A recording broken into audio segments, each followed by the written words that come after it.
नरसिंह मेहता का चरित्र बड़ा भावुक करने वाला है, और इसको ध्यान से सुनिएगा जरूर आप। जब नरसिंह मेहता का चरित्र शुरू हो, आप उस भाव में जरूर पहुंचिएगा, तभी इस चरित्र के कहने का कोई आशय, जैसे मीराबाई का चरित्र था वैसे ही नरसिंह जी का चरित्र है। इनके विषय में अद्भुत जानकारियां दूंगा। नरसिंह मेहता के, जो मैंने आपको पिछली बार भी बताया था कि मीराबाई के, जबकि ये भक्तमाल की कथाओं, भक्तमाल के आधार पे सब हुआ है। तो आज मैं ये भी बताऊंगा कि भक्तमाल हम कह रहे हैं, मुझे लगा ऐसा कि मुझे बताना चाहिए कि भक्तमाल है क्या, भक्तमाल ग्रंथ है क्या, और आज किस स्वरूप में हमारे सामने है। हम इन सब पे आज व्यापक चर्चा करेंगे।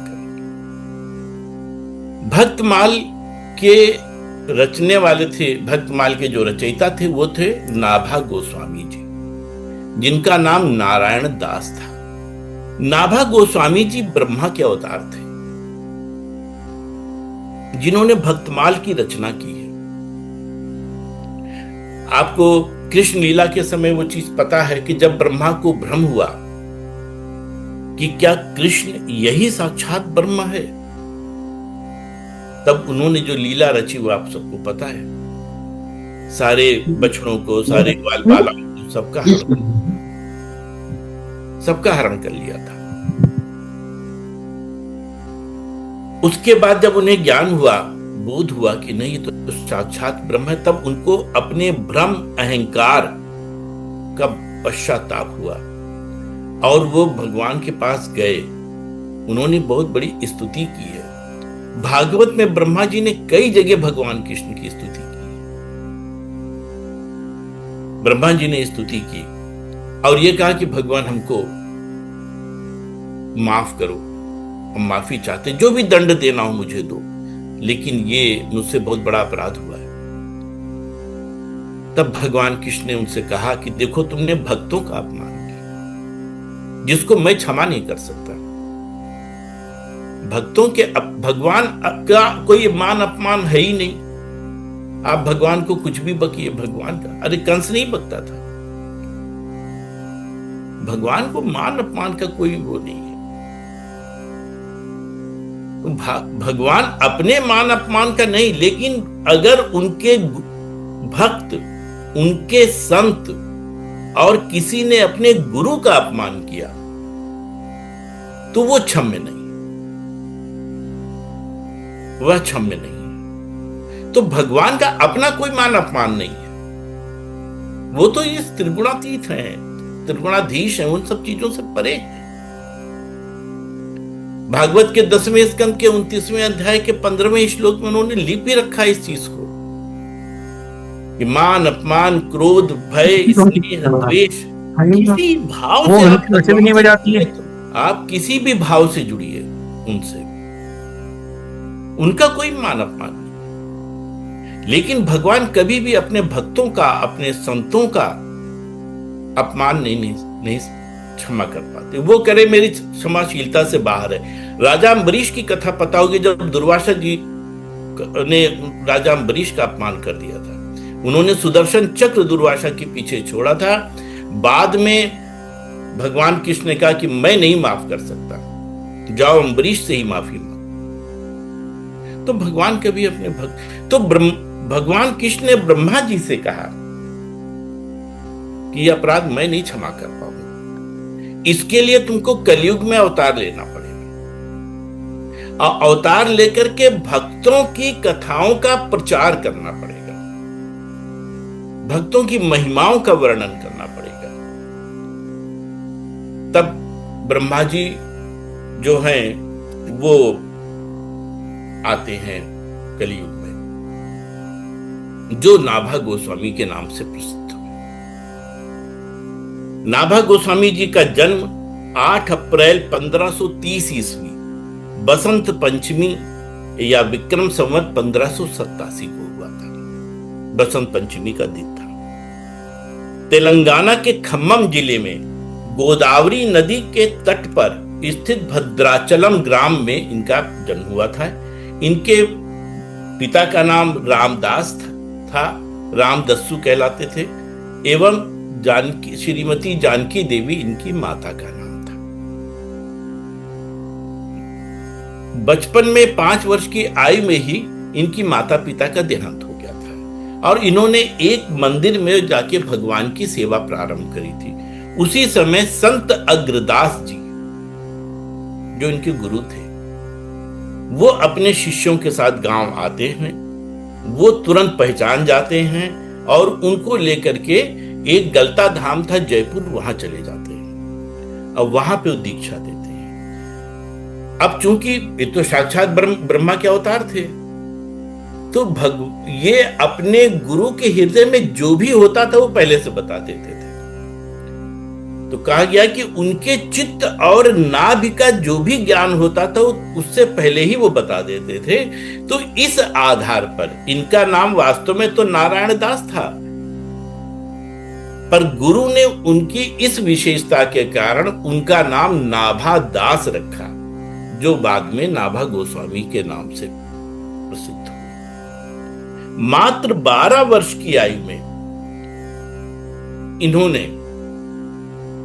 भक्तमाल ग्रंथ की रचना की थी। विक्रम संवत 1599 में इन्होंने इसकी रचना करी, भक्तमाल ग्रंथ की। और भक्तमाल ग्रंथ की जो रचना करी वह 2 वॉल्यूम में थी। पहले वॉल्यूम में, अच्छा, और उन्होंने जो लिखा वो कोई इस तरह के नहीं जो इस समय हमारे सामने भक्तमाल दिखाई पड़ रही है, वो स्थित नहीं थी। इन्होंने 56 में भक्तमाल की रचना करी है, जो 2 वॉल्यूम थे। एक वॉल्यूम में सतयुग, त्रेता और द्वापर के थे। सिर्फ 23 भक्तों की कथा थी, 56 के रूप में थी। 56 का मतलब 6-6 पद थे सबके, 6-6 लाइन के पद। वो सूत्र के टाइप से थे, बिल्कुल सूत्र। और उसके बाद जो दूसरा वॉल्यूम था वो सिर्फ कलियुग के लोगों का था। नाभा गोस्वामी जी ने एक बात कही कि कलियुग चाहे जैसा हो, आध्यात्म के दृष्टिकोण से और भगवत प्राप्ति के उद्देश्य से कलियुग से बेहतर कोई युग नहीं है, जहां सिर्फ नाम से भगवान की प्राप्ति है। कलियुग केवल नाम आधारा, इसके अलावा जो किसी चक्कर में पड़ा तो वो फिर जन्मों जन्मों तक निकल जाता है। कलियुग केवल नाम आधारा। अभी आगे बताऊंगा आपको। मात्र 7 दिन के अंदर इनको भगवत प्राप्ति हो गई थी आपके नरसिंह मेहता जी। 3 दिन के अंदर नामदेव जी को हुई थी। ऐसे थे कि बस जरा सा जो कर लिया, जबकि सतयुग में हजारों साल तपस्या करनी पड़ती थी, त्रेता युग में हजारों साल तपस्या करनी पड़ती थी, तब जाके भगवान प्रकट होते थे। यहां तो बस 2 दिन 3 दिन कहिए उसी क्षण प्रकट हो जाए। कलयुग में एक विशेषता थी, तो इसलिए उन्होंने कलयुग के काफी संतों का उल्लेख किया और कुल मिलाकर के 1513 भक्तों एवं संतों का उल्लेख भक्तमाल ग्रंथ में है। फिर इस भक्तमाल ग्रंथ को चूंकि 56 के रूप में था, सूत्र के रूप में था, इसका फिर व्याख्या शुरू करी। और व्याख्या किसने शुरू की? चैतन्य महाप्रभु के शिष्य थे गोपाल भट्ट स्वामी जी, इनके शिष्य थे निवासाचार्य, इनके शिष्य थे मनोहर दास जी, और मनोहर दास जी के शिष्य थे प्रियादास जी। प्रियादास जी ने भक्तमाल के भक्तों की कथाओं की विस्तृत व्याख्या लिखी है, जो आज भी हम लोग के सामने भक्तमाल के रूप में है, लेकिन ये थोड़ा कठिन थी। तो इसको और सरल बनाने के उद्देश्य से एक श्रीमन नारायण दास जी थे, जिनको नारायण दास जी बक्सर वाले कहा जाता था। उन्होंने इसकी और सरल भाषा में व्याख्या की है। भक्तमाल की कथाएं जो हम लोगों के सामने आज हैं, वो इन्हीं श्रीमन नारायण दास जी की है। मूल आप मंगा भी लोगे तो भी आपकी समझ में आने वाली नहीं। और ये भक्तमाल ग्रंथों की जो व्याख्या करी है कोई छोटे मोटे लोगों ने, ये सब महापुरुष थे, अवतारी पुरुष थे, जिन्होंने इनके विषय में लिखा है। इसलिए भक्तमाल के आधार पर जो भक्तों का चरित्र है, उसके किसी भी स्थान पे, किसी भी समय पे आप संदेह नहीं कर सकते। वो संदेह से और विवाद से रहित है। चैतन्य महाप्रभु आप जानते हैं साक्षात भगवान के अवतार थे, और उनके शिष्य भी सब अवतार है। जितने गोस्वामी हैं सब मंजरियों के अवतार थे। उनके द्वारा लिखी हुई ये सब भक्तमाल, उनके निर्देश पे सब भक्तमाल की कथाएं लिखी गई हैं। तो कहीं कुछ ही प्रकार का संदेह नहीं कर सकते, क्योंकि आगे संतों के चरित्रों की चर्चा चलती रहेगी और भक्तमाल कथाओं के आधार पे होगी। इसलिए भक्तमाल ग्रंथ और उनके लिखने वाले नाभा गोस्वामी जी के बारे में जानना आवश्यक था, इसलिए मैंने आज ये बात रखी। अब आते हैं हम लोग नरसिंह मेहता के। नरसिंह मेहता ये भी महापुरुष थे, साधारण व्यक्ति नहीं थे। शायद बहुत कम लोगों को पता है कि नरसिंह मेहता मुचकुंद के अवतार थे। मुचकुंद के अवतार थे।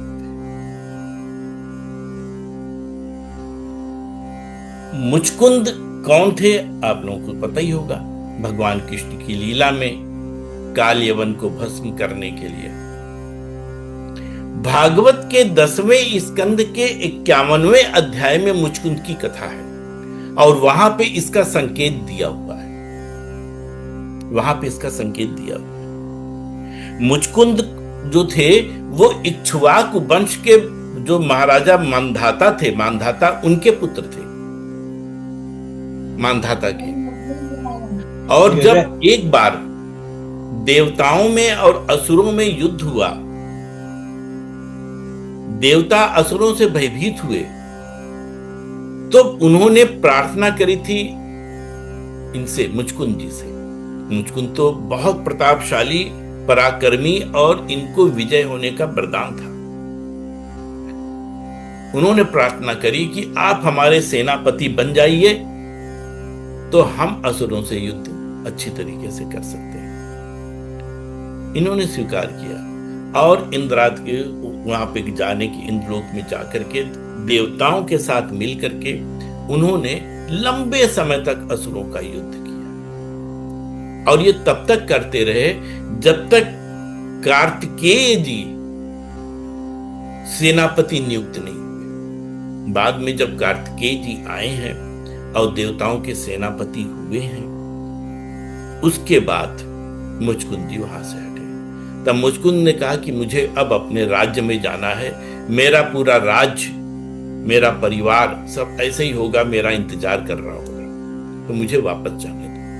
तब देवताओं ने कहा क्या बात आप कर रहे हो पृथ्वी लोक की, इसके तो यहां तो आपको युग बीत गए हैं, आपका ना राज्य है वहां, ना आपका कोई परिवार है, सब गए।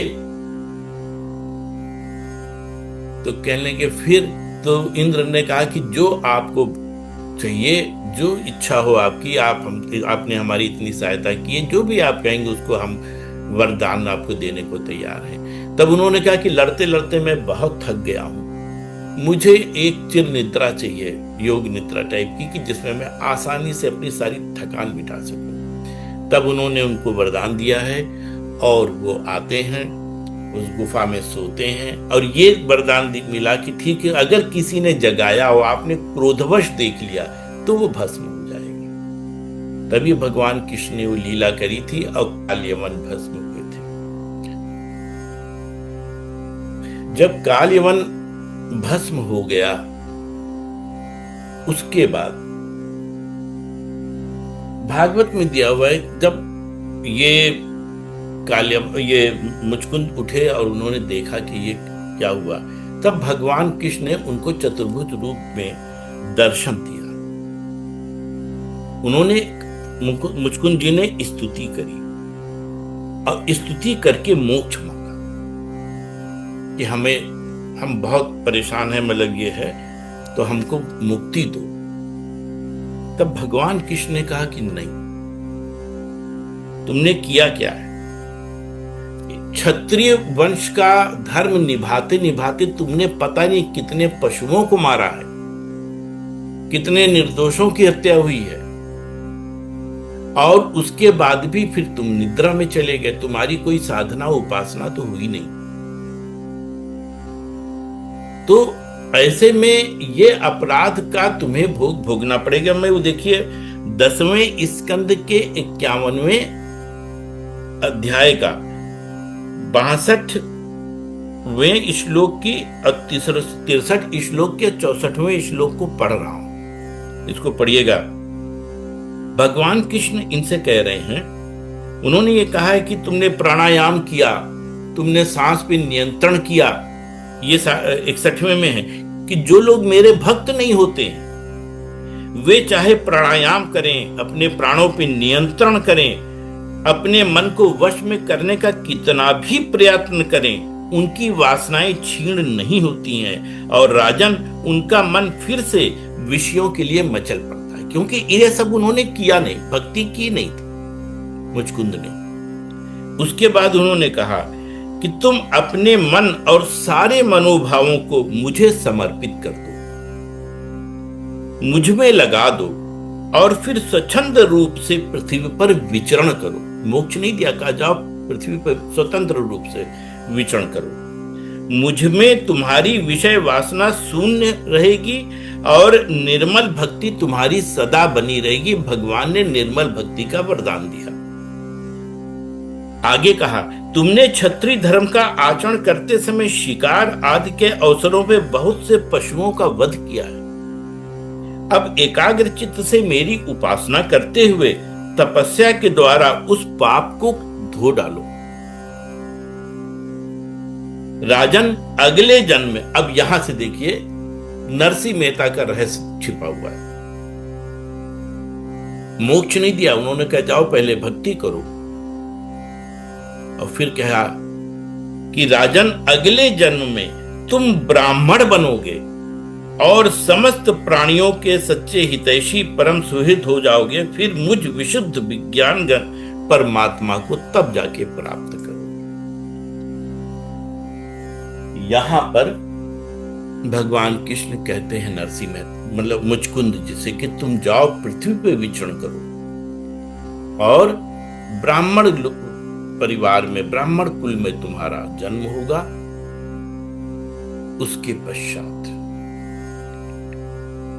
तब मुचकुंद, इसीलिए लोग देखिए, आप पढ़ेंगे ना तो वहां पे लिखा हुआ है कि मुचकुंद को मोक्ष मिला। मुचकुंद को मोक्ष नहीं मिला था, क्योंकि या तो युद्ध किए या सोए, उन्होंने कोई भक्ति तो की नहीं। तो यही भगवान ने यहां पे कहा, और दर्शन उनको इसलिए दिए कि इसके पूर्व जन्मों में उनकी आराधना उपासना बड़ी उत्कृष्ट श्रेणी की थी। इक्ष्वाक वंश में पैदा हुए थे, इक्ष्वाक वंश में और कोई पैदा नहीं हो सकता महापुरुषों के अलावा। इसलिए भगवान ने दर्शन देकर के इन पापों को कहा, पहले इन पापों से मुक्त हो तब जाओ। तब मुचकुंद को कहा कि जाओ पृथ्वी पर विचरण करते हुए भक्ति करो और भक्ति का प्रचार करो, उसके बाद ही तुमको परम धाम मिलेगा, उसके पहले नहीं मिलेगा। तो इस तरीके से जो नरसिंह मेहता थे वो मुचकुंद के अवतार थे। अब आते हैं नरसिंह मेहता के चरित्र पर। नरसिंह मेहता की जो विशेषताओं की बात की गई है वो सुन लीजिए। बहुत कम ऐसे भक्त रहे हैं जो जगत विदित है। मीरा, सूर, तुलसी और नरसी, ये 4 लोग जगत विदित हैं, इनको सब जानते हैं। जिसमें हमने मीरा की और सूर की जीवनी जीवन चरित्र पर चर्चा कर चुके हैं। आज हम नरसिंह जी पर चर्चा कर रहे हैं। ये जगत विदित है। नरसिंह मेहता ने अपने जीवन में एक दो बार नहीं, 52 बार भगवान के प्रत्यक्ष साक्षात्कार किया और उनसे संभाषण किया अपने पूरे जीवन 52 बार। मुझको उनके अवतार थे, तीसरी विशेषता है। चौथी विशेषता ये है कि ये भगवान ने कहा भी था इनसे कि तुम कठिन समय में वहां जाओ, जब भक्ति अपने शून्यता की ओर हो,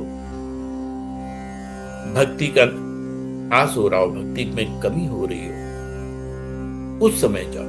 तो इसीलिए देखिए आप 1500वीं शताब्दी में मीरा का आना, सूरदास का आना, तुलसीदास जी का आना, नरसिंह मेहता का आना, जितने बड़े बड़े सब आपके संत आए हैं सब उसी पीरियड में आए। ये कोई ऐसा नहीं था कि अचानक हुआ, ना ना ना, ये सब ईश्वरीय संयोग था। भगवान ने सबको उसी पीरियड में भेजा था। भक्ति का, इसीलिए भक्ति का स्वर्ण युग कहलाता है वो, क्योंकि मुगलों के कारण भक्ति हमारी बिल्कुल खत्म हो रही थी। अगर ये ना आते तो शायद हम आप कुछ किस स्थिति में होते सिर्फ कल्पना की जा सकती है। ये उस पीरियड में आए।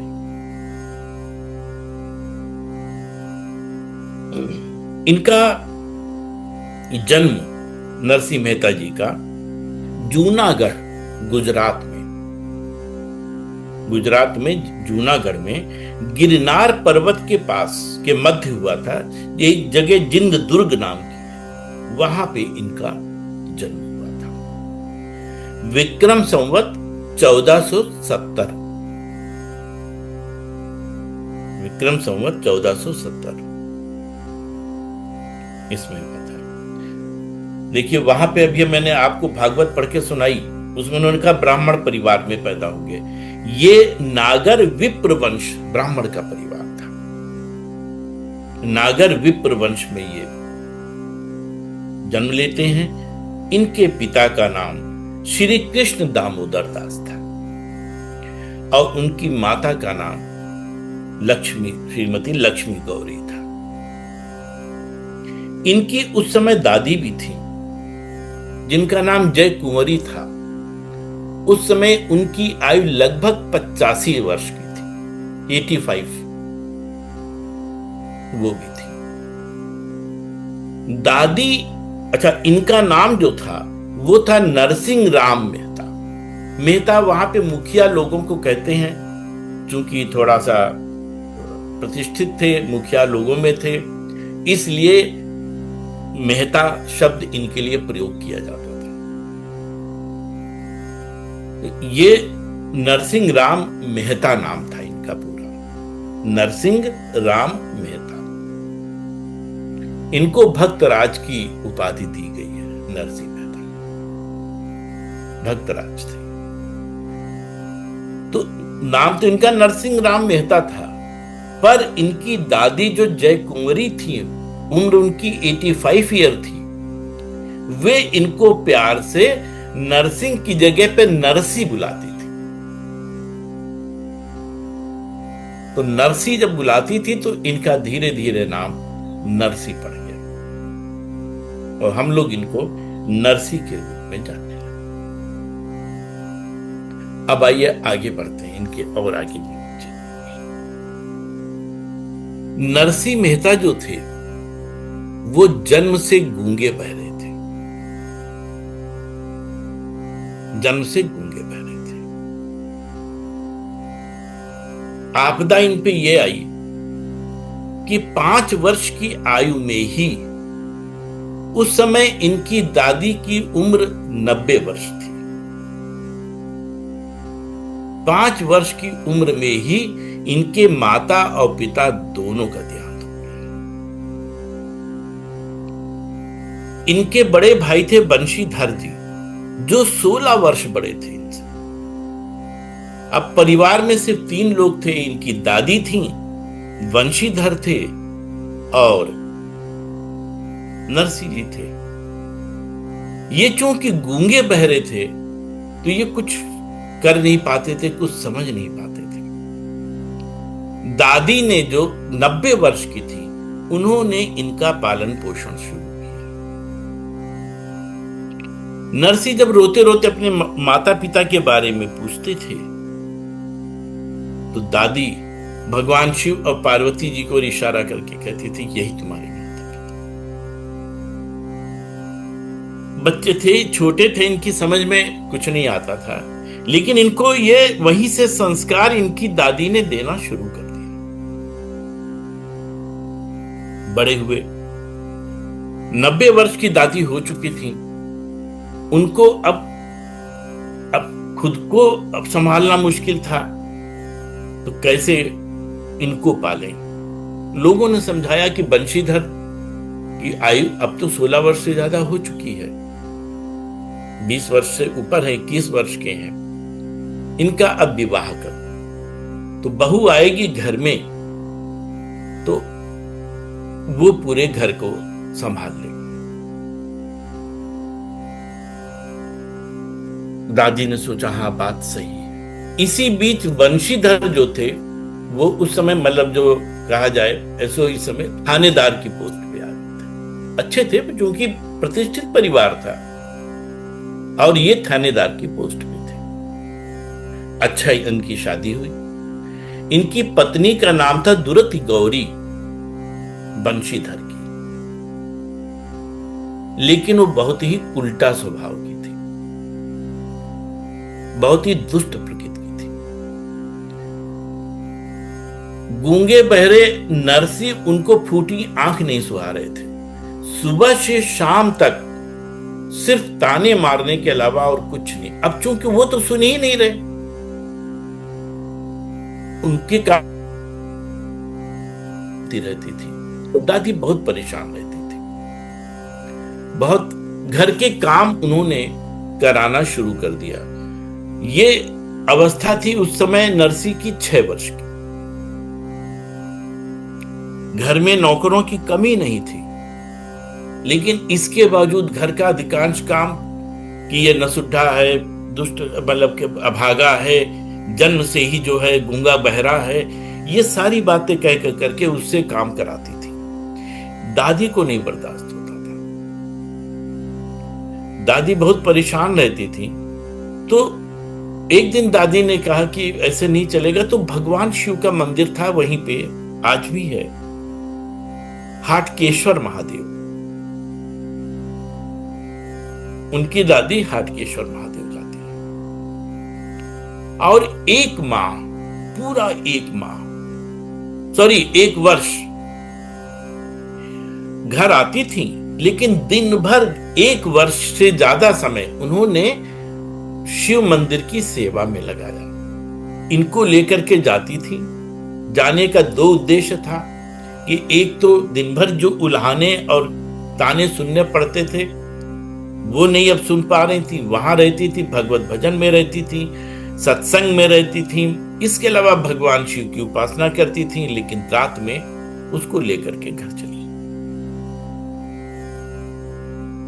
1 वर्ष का था, हो गया 1 वर्ष से धीरे धीरे उस समय अब इनकी आयु लगभग 8 वर्ष के आसपास की आई। 6 वर्ष के बाद शादी हुई है उनकी, उसके बाद ये सारा प्रकरण हुआ है। फिर 1 वर्ष जो है, 1 वर्ष से थोड़ा अधिक समय इनकी दादी ने मंदिर में सेवा में गुजारा। तो अब जो है नरसिंह मेहता जी लगभग 8 वर्ष की आयु में आ गए। एक दिन उनकी दादी और नरसिंह मेहता दोनों भगवान शिव के मंदिर की परिक्रमा कर रहे थे। परिक्रमा करते समय उन्होंने देखा कि एक मृगछाल के ऊपर कोई जटाधारी सन्यासी बैठा हुआ है और साधना कर रहा है, आंख बंद करके ध्यान में है।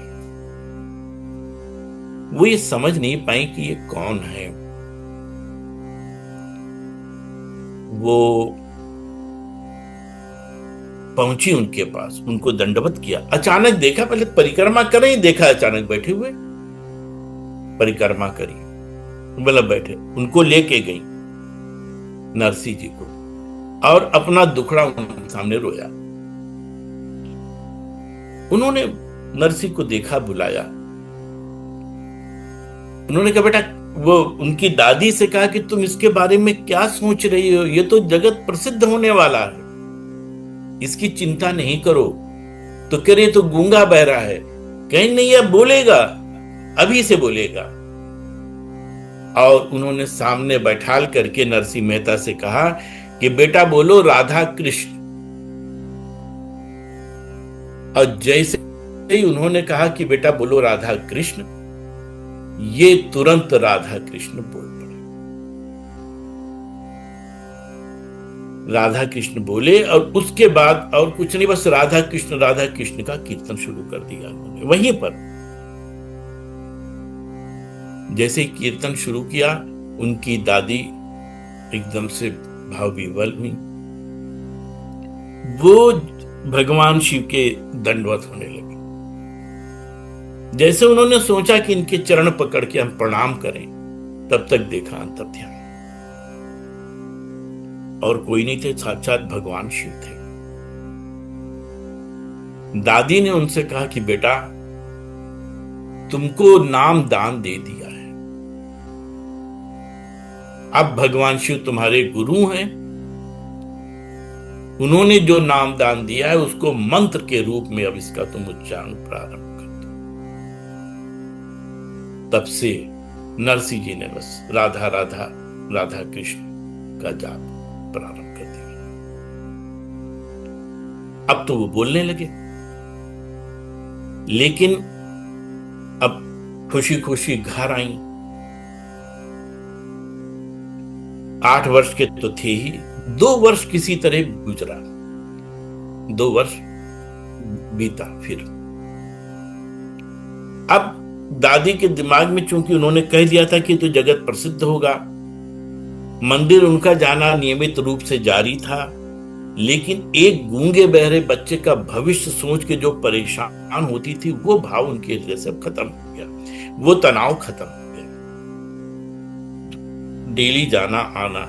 जब नरसिंह जी की आयु हुई 10 वर्ष की, उस समय लगभग 95-96 वर्ष की उनकी दादी थी, उन्होंने शरीर छोड़ दिया।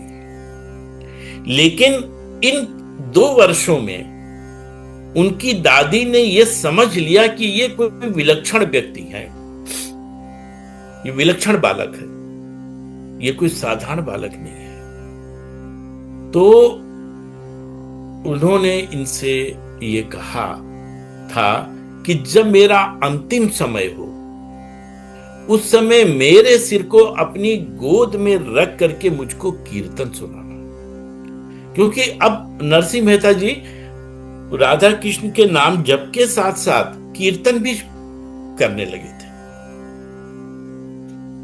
यानी सुनाना। और जब उन्होंने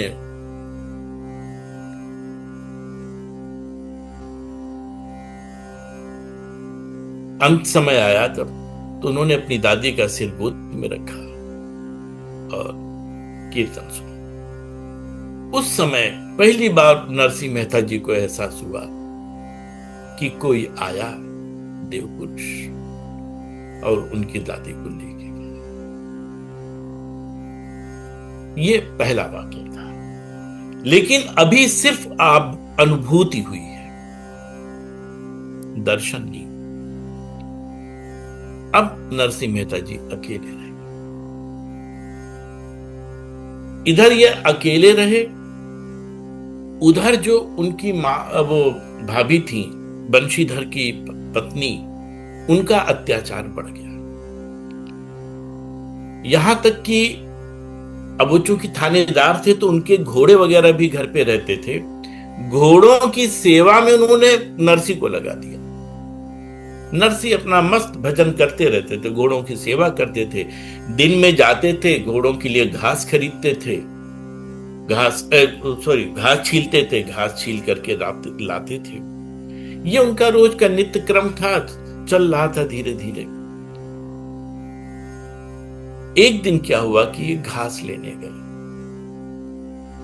जंगल में, घास ले रहे थे। उसी समय वृंदावन से कुछ संत आ गए और नरसिंह मेहता का उनसे संपर्क हुआ। नरसिंह मेहता जी उनके साथ सत्संग करने लगे, कीर्तन शुरू हो गया। शाम हो गई, रात होने को आई। तब तक उन्हें ध्यान आया कि अरे मुझे तो घास लेके घर जाना था। वो दौड़े घास लेकर के घर आए। लेकिन इस बीच उनकी जो भाभी थी दुरत गौरी, वो बहुत क्रोध में थी।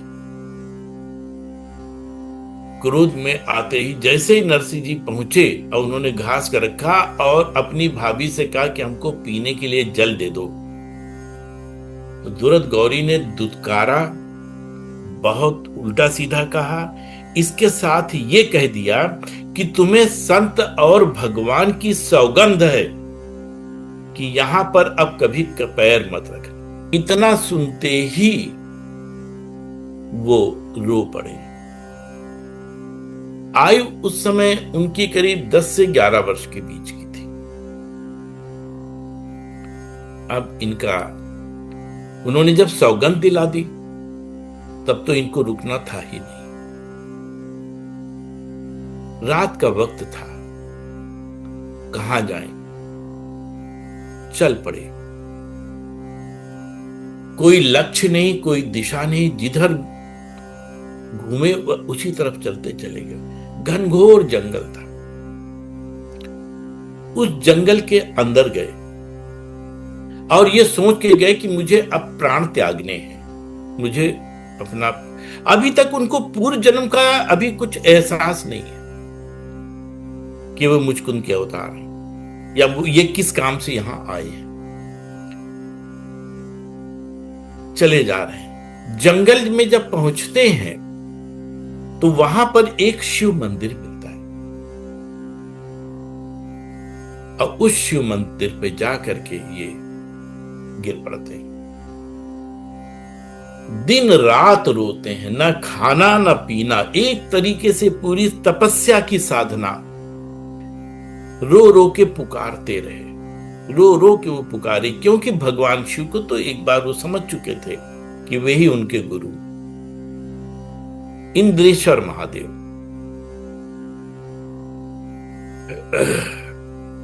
ये इंद्रेश्वर महादेव आज भी है वहां पर।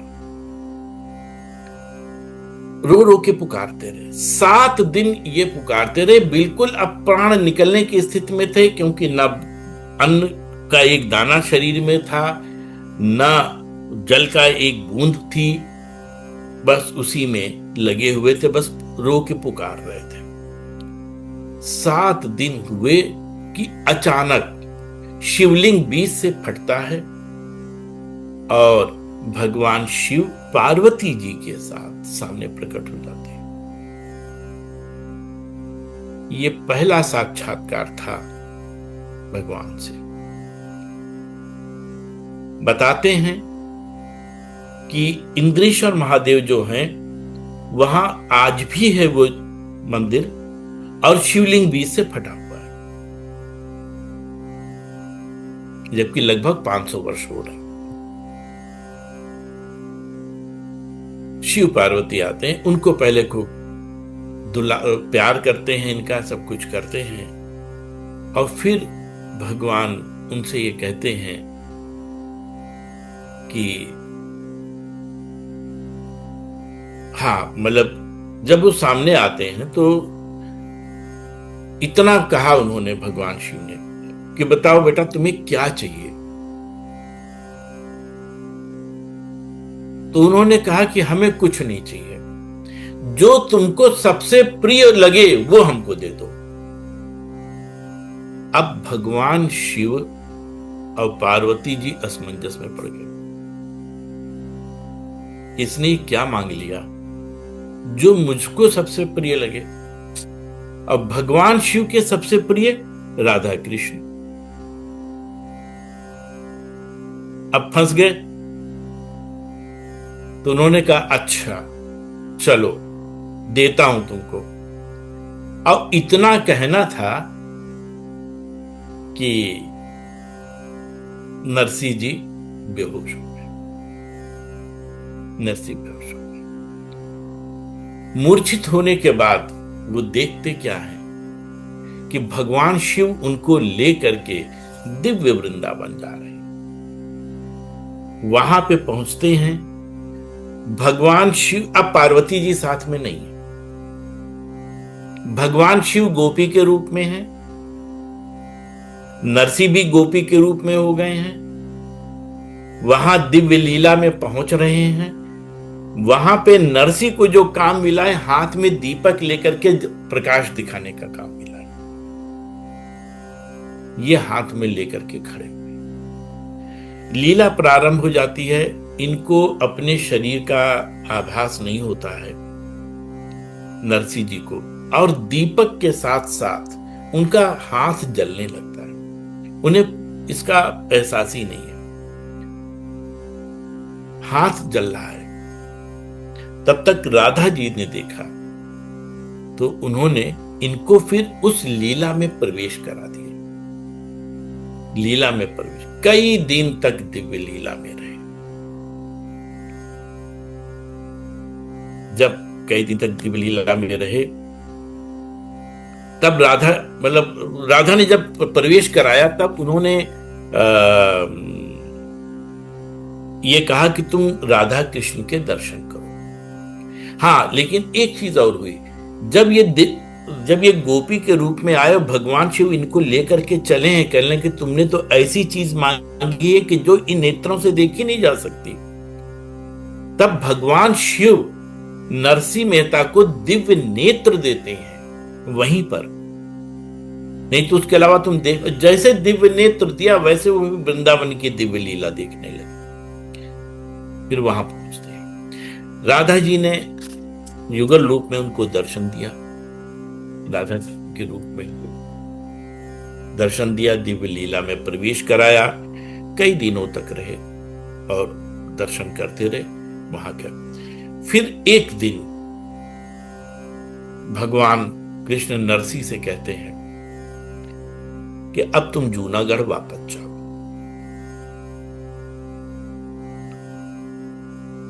तो ये रोने लगते हैं, कहते हैं कि नहीं, मैं नहीं जा पाऊं, मुझे नहीं जाना। तब भगवान उनको पूर्व जन्म की याद दिलाते हैं कि तुम मुचकुंद थे, तुमको तो यहां कहा गया है आने के लिए। फिर भगवान ये कहते हैं कि हमें एक गृहस्थ भक्त की आवश्यकता है, जो गृहस्थ के साथ भक्ति और भक्त का प्रचार करे। इसलिए तुम्हारा जाना बहुत जरूरी है। उसके बाद भी थोड़ा सा नरसिंह जी कहते ठीक है हम जाएं, लेकिन हम ये सब करेंगे कैसे।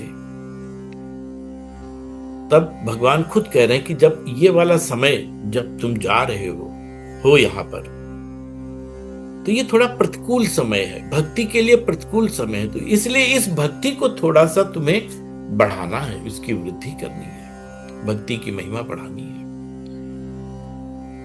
एक तो ये करना है, और तुम्हें भक्ति का प्रचार करना, ये मेरा काम।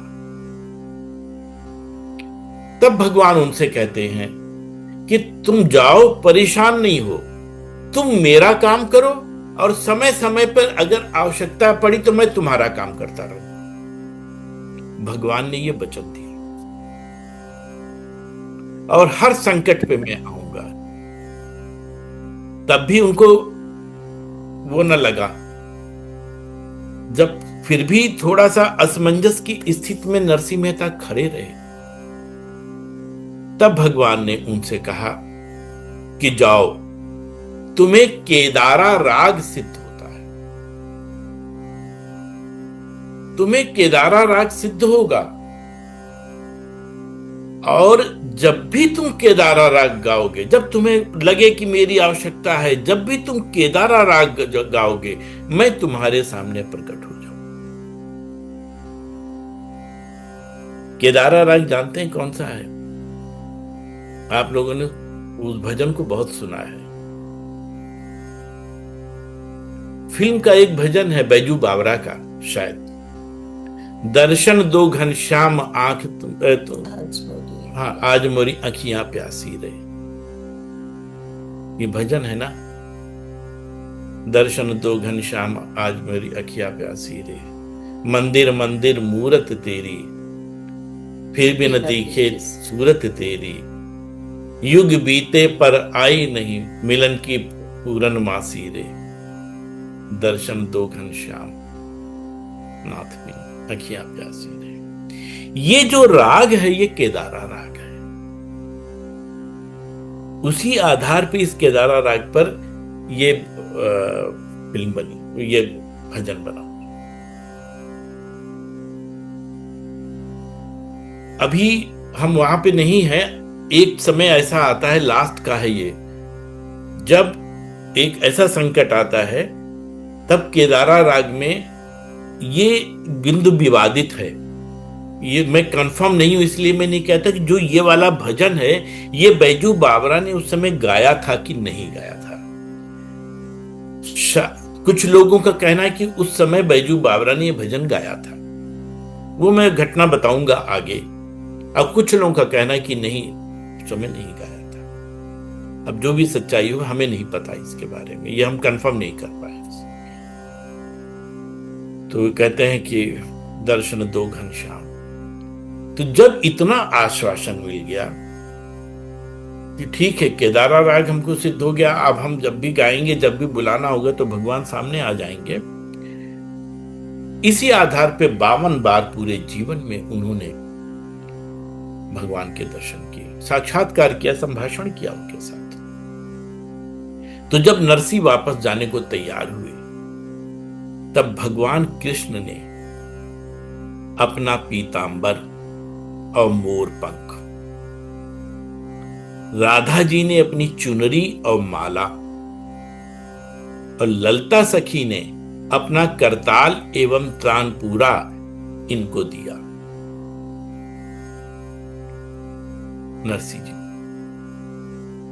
नरसी जी लेके चले। और चलना कहां था, जैसे उनको लगा कि वहां की लीला खत्म हुई, उनकी जो मूर्छा हुआ था, मूर्छित थे, उस मूर्छित अवस्था से वो पुनः चेतन अवस्था में आ गए और देखा तो सारा सामान रखा हुआ है, ये सारी चीजें रखी हुई थी। 7 दिन, भाई उस हिसाब से 7 दिन, अब वो तो एक दिव्य, जितने दिन उनकी रही उसकी तो कुछ जानकारी नहीं है, लेकिन फिजिकल तौर पे अगर सांसारिक रूप से देखा जाए तो 7 दिन तो बगैर खाए पिए पड़े थे, लेकिन जब वो उठे हैं तो कहीं कोई कमजोरी नहीं, किसी प्रकार की कोई अस्वस्थता नहीं, हर तरीके से पूर्णतः स्वस्थ। और उन्होंने सामान अपना बटोरा, सामान लेते ही समझ गए कि जो मैंने देखा है ये वास्तविक था, ये कोई सपना नहीं था। अब उन्होंने वो सामान उठाया। अब चूंकि घर तो वापस जाना नहीं था, ये तो सौगंध दी जा चुकी थी दुरंत गति के द्वारा, तो ये वहां से चल पड़े। जूनागढ़ में ही इनको एक धर्मशाला मिली। उस धर्मशाला में ये जाके रुकते हैं। जो उस समय वार्ता होती तो उसको एक लाइन में ये कहा गया है, जब भगवान कहते हैं कि जब भी तुम कहोगे, जब भी तुम्हारे पर कोई संकट आएगा तो मैं सहायता करूंगा। और केदारा राग के बारे में कि बार बार आए आए करूंगो सहाय तेरी, गाय के केदारा राग जब तू बुलाएगो।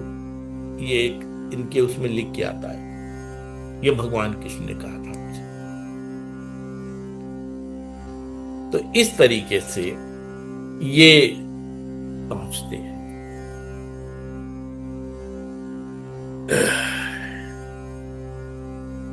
धर्मशाला में आ जाते हैं।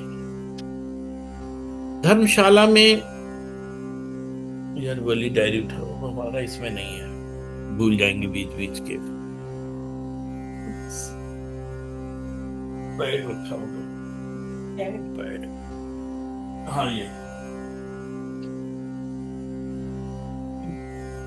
असल में सब नोट करते चले, भाव में आ जाओ तो समझ में नहीं आता है कि कहाँ गए कहाँ नहीं गए, तो भूल ना जाए इसलिए पॉइंट्स नोट कर रखे हैं सर। तो अब ये आके धर्मशाला में रुक जाते हैं। धर्मशाला में आने के बाद ये भजन कीर्तन सत्संग करने लगते हैं। भगवान की कृपा हुई, अपने आप खाने पीने की व्यवस्था होने लगी, भक्त लोग आने लगे, नाम इनका बड़ी तेजी से बढ़ रहा था। एक इनकी प्रसिद्धि थी, उस प्रसिद्धि के आधार पर ये आगे बढ़ रहे थे। तो खाने पीने की कोई दिक्कत नहीं थी, हर एक चीज बढ़िया। अब इनकी एक लाइफ सेटिल हो गई। डेली का इनका नियम था, धर्मशाला में जब तक रहेंगे कि डेली शाम को सत्संग कीर्तन, और जितने सत्संगी थे सब सीधे वहां पहुंचते थे। एक से एक साधु संत वहां, साधु संतों का तो वहां जमावड़ा बना रहता था और इनकी दिनचर्या प्राप्त। लेकिन एक बात उनके दिमाग में लगातार घूमती रही कि भगवान ने कहा था कि गृहस्थ होकर के भक्ति का प्रचार करना है। ये दिमाग में उनके घूम रहा। उसी समय इनकी आयु 16 वर्ष की हो गई। जब इनकी आयु 16 वर्ष की हुई और दिमाग में ये बात आ रही थी कि गृहस्थ, भगवान ने हमसे कहा है कि गृहस्थ होकर के भक्ति का प्रचार करना है, लेकिन अब कोई संरक्षक अभिभावक तो है नहीं जो इनकी शादी कराए। तो ये परेशान थे कि भगवान के निर्देशों का पालन अक्षरशः नहीं हो पा रहा है। तो उसी जगह पर पास के एक गांव में एक ब्राह्मण रहते थे। उनकी एक कन्या थी, उसका नाम था माणिक गौरी। बहुत साध्वी प्रकृति की थी, बहुत ही मतलब संत कह लीजिए, उससे कम नहीं थी वो भी। उन ब्राह्मण को भगवान ने दर्शन दिया सपने में और कहा कि फलानी जगह चले जाओ, जो पूरा उनके विषय में बताया और कहा कि जाकर के उनके साथ अपनी पुत्री का विवाह कर दो। वो आए, आकर के उन्होंने इनको देखा, इनकी प्रतिभा को देखा, इनके आचरण को देखा, तो वो कायल हो गए और उन्होंने 16 वर्ष की आयु में इनका विवाह माणिक गौरी के साथ करा दिया। उस समय इनकी आयु 16 वर्ष की थी। दोनों पति पत्नी बिल्कुल संत थे, चल रहे थे, कुछ भी पास में नहीं, जो आ रहा बस किसी तरह भोजन की व्यवस्था होती थी, रहने का ठिकाना मिला हुआ था, चल रहा था, सब धीरे धीरे चल रहा था। 2 वर्ष के बाद इनकी एक बेटी का जन्म होता है जिसका नाम है कुमरी बाई। कुमरी राधा जी का नाम भी कुमरी कहलाता है, तो उसके आधार पे इन्होंने नाम रखा कुमरी बाई, जिसको प्यार से वो नन्ही कहते थे। नन्ही, वही नन्ही आगे नाम बदलते बदलते अपभ्रंश सा होता चला गया और उस नन्ही को लोग नानी बोलने लगे। आप लोगों ने सुना होगा नानी बाई का मायरा, उसी बेटी का है। भात, उसकी जब बेटी की शादी होने वाली थी तब भात मांगा गया था इनसे। उस भात को लेके जो गए वो घटना मायरा कहलाती है उस समय। तो ये है नानी बाई का मायरा। आगे इस पे भी बहुत विस्तार से चर्चा होगी अगली मीटिंग में।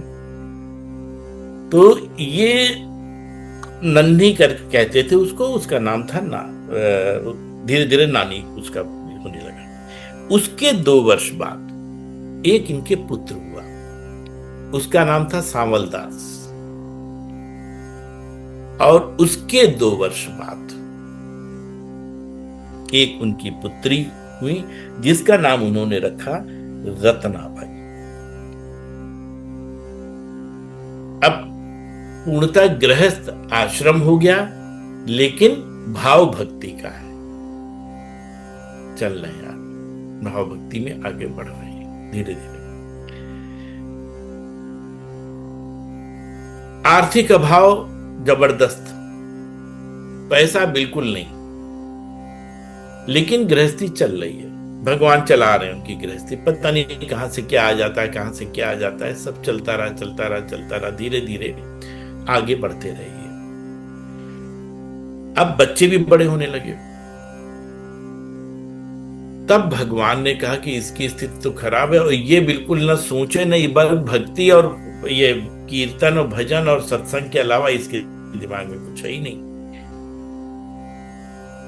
बन के आते हैं ब्राह्मण बन के कि मैं आपका जजमान हूं, मैं आपके लिए क्या हूं, ये लेने से मना कर देते हैं कि नहीं मुझे नहीं चाहिए। तब वो अपना परिचय देते हैं, कह रहे नहीं तुम्हें लेना पड़ेगा, ये मैं कोई जजमान नहीं, मैं अक्रूर हूं, भगवान ने भेजा और कहा कि नहीं तुमको लेना है। तो जब उन्होंने भगवान की लीला समझी, भव्य दिव्य मकान था, सुंदर मकान था, मकान लिया, पैसे को धन दिया इनको, और अगले 36 वर्ष का राशन दिया कि राशन रख लो।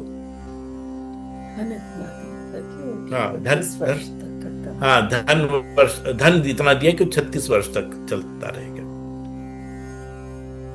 इतना धन दिया उनको। तब तक बेटी उनकी 9 वर्ष की हो गई, अब वो उससे करने लगे, लेकिन ये अपनी आदत से मजबूर। जितना धन मिला वो दोनों हाथ से संतों पर ही लुटाते थे, अपने सुख वैभव की उन्हें कोई न चिंता थी, न उनको कोई इंटरेस्ट। ये सब करते रहे। इसी बीच उनकी बेटी आग हो गई 9 वर्ष की। 9 वर्ष की हुई तो चर्चा चली गई उसकी शादी कर दी जाए। तो जब शादी की बात आई तो इन्होंने लड़का ढूंढा, तो पास में थोड़ी दूर पे, मतलब पास तो नहीं था, थोड़ी दूर पे था, एक अंजार नगर था। अंजार नगर के मुखिया थे रंगधर मेहता, उनके बड़े बेटे थे बसंत राय, बहुत धनवान प्रतिष्ठित परिवार। उस अंजार नगर का सबसे प्रतिष्ठित परिवार था, बहुत धनवान लोग थे। उनके बेटे बसंत राव के साथ इनकी कन्या जो है नन्ही यानी जिसको कुंवरी बाई, उसकी विवाह तय हो जाता है, उसका विवाह तय होता है। शादी तय हुई, विवाह संपन्न हुई। चूंकि 9 वर्ष की थी इसलिए गौना होना नहीं था, विवाह हो गया। अभी इनके पास अक्रूर जी वाला धन था, अपना उसी में उनकी शादी हो गई। लेकिन शादी के बाद वो तो अपनी गति से चल ही रहे थे, जो भी धन था वो संतों पे लुटाते चले गए, संतों पे लुटाते चले गए। पैसा रहा नहीं। धीरे धीरे उनकी सारी धन जो है वो सब खत्म हो गया और स्थिति फिर उसी कंगाल आर्थिक उसमें आ गई है। भगवान भी सिर पकड़ के बैठे होंगे कि इसको इतना भेजा पर इसने सब लुटा दिया। 9 वर्ष बाद, मतलब कुछ दिनों बाद फिर उनकी बेटी का गौना होता है। गौने में भी कुछ उनके पास था नहीं। तब भगवान स्वयं भाई बनकर के आते हैं और उनका गौना संपन्न कराते हैं। जो भी आवश्यकता का सामान था वो लेकर के आते हैं और उनका गौना संपन्न कराते हैं। गौना हो गया, बड़ी बेटी अपने ससुराल चली गई। अब परिवार में पति पत्नी और एक बेटा और बेटी, 4 लोग बच्चे। इतना तो ये था ही, इसके अलावा साधु संतों का समागम था, वो अपना एक तरीके से पूरा हो गया। एक बार, अच्छा, जिस जगह ये रह रहे थे एक ऐसी विडंबना कि जो उस मोहल्ले के थे या गांव के थे, जो भी आप कह लीजिए, वे उनको ये एक फूटी आंख भी नहीं सुहाते थे। वे सब इनको परेशान करने की ही नियत में लगे रहते थे। कि कैसे हम इनको नीचा करें, कैसे हम इनको परेशान करें, कैसे मतलब हर तरीके से बेइज्जती करने के मूड में वहां के गांव वाले इनके लगे। उसमें से कुछ लोग थे जो दुष्ट प्रकृति के थे बहुत ज्यादा, वे ही बिल्कुल इनके पीछे लगे रहते थे। ऐसे ही हो रहा था। तो आगे बता रहे हैं कि किस तरीके से इनका परिवार बढ़ता गया। एक बार कुछ साधु लोग आए, वो 16 के 16 अंधे थे, सूर थे, सूर साधु थे, अपना भजन कर रहे थे। इन्होंने बुला लिया कि आओ भजन करो। वो लोग भी आए तो इन्हीं के साथ बैठ के भजन करने लगे। भजन खूब हुआ।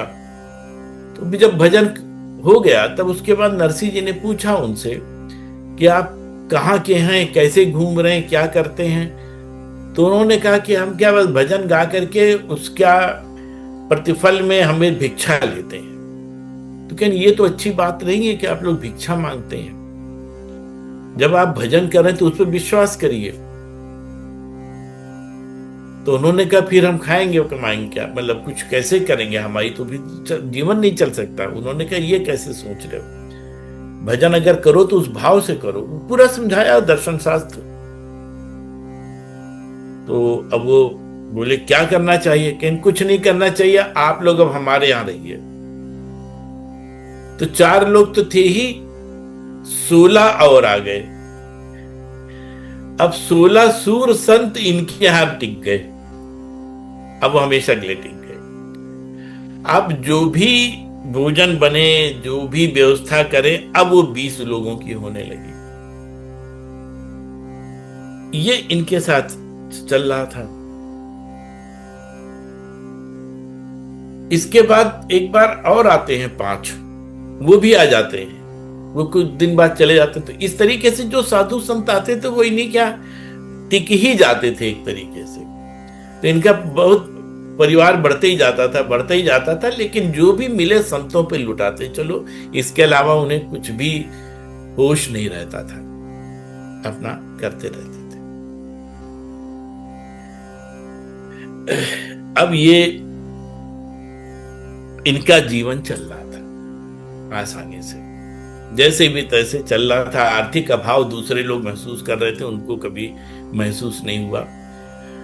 गांव के लोग हमेशा इनका अपमान करने में लगे रहते थे, लेकिन जितना प्रयास करते थे, कई घटनाएं हैं उसमें, जितना प्रयास करते थे उतनी मुंह की वही खाते थे।